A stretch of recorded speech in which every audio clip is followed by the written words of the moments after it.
How do administrators establish and use systems to analyze and share data to guide whole school and classroom level continuous improvement? Well, looking at this content instruction one, like it directly parallels with the teacher one, we know that the most important thing is to know why we do what we do. So in order to do that, we need to also look at student surveys and teacher surveys. Student surveys, asking them, did they think that using this particular technology was effective? And teacher surveys, from the administrative standpoint, getting their feedback and asking them, was the technology used? Did you think it benefited from using this particular technology or program? And what can be used, what can be done to improve? So looking at this again and talking to our district technology coach, he has kind of opened my eyes on a lot of things that I didn't consider. And he said that many times that administrators do not know what their school actually needs when it comes to technology. And sometimes they can get caught up into just buying the technology because they say, hey, it's good, but don't actually know how they're going to use it into their building, or how to incorporate it, or what trainings to provide for teachers to use this particular technology. One of the big things that stand out now in my head is, for North Carolina, they had this big push on the iStations in the elementary levels. I think it has been pushed back now, as far as they decided that, hey, we're moving too fast, and our teachers need training. How they need to know how they're going to use this. But that's one of the things that comes to mind when I think about this. So student surveys and teacher surveys are definitely important. But one of the things too that I found very interesting is sometimes we get the technology, but we don't know how to use it or how to evaluate how we're using it. So the SAMR model is a way to analyze how we incorporate technology in the classroom by using substitution, augmentation, modification, and redefinition.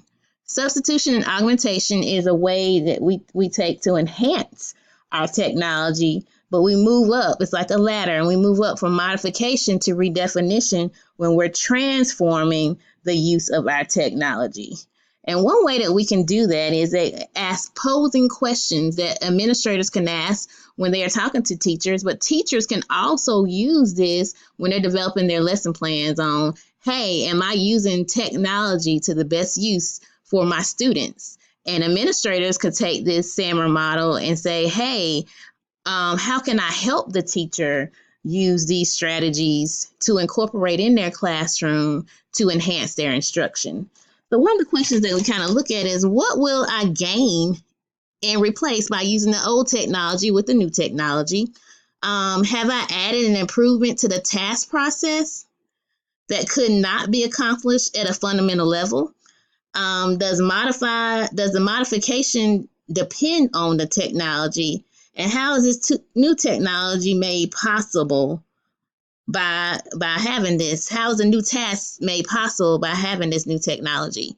So that's some of the questions that we can ask, and it poses interesting questions too when you're sitting there with teachers for evaluations and they incorporated technology, but asking those higher level thinking questions to see how they actually use that technology in their lesson. The SAMR model will help do that. So that brings us to the classroom walkthroughs. And again, teacher evaluations, like I have stated, administrators could use the SAMR model for the teacher evaluation piece, but they also can use this when they go in and look at the classroom walkthroughs, these questions that can be asked. And when you sit down and you give teachers feedback, we could talk about these questions and what part of the SAMR model did you fall under when I was in your classroom observing you. So all these things come, but all of this details reflection as well. If we don't have the reflection piece of saying why we're doing this, how did this work, surveying our teachers, surveying our students, making sure that we are using the best use of our technology. This is the importance of this content instruction competency. And I think it would be used effectively if we use some of these strategies that I have just shared above. Thank you.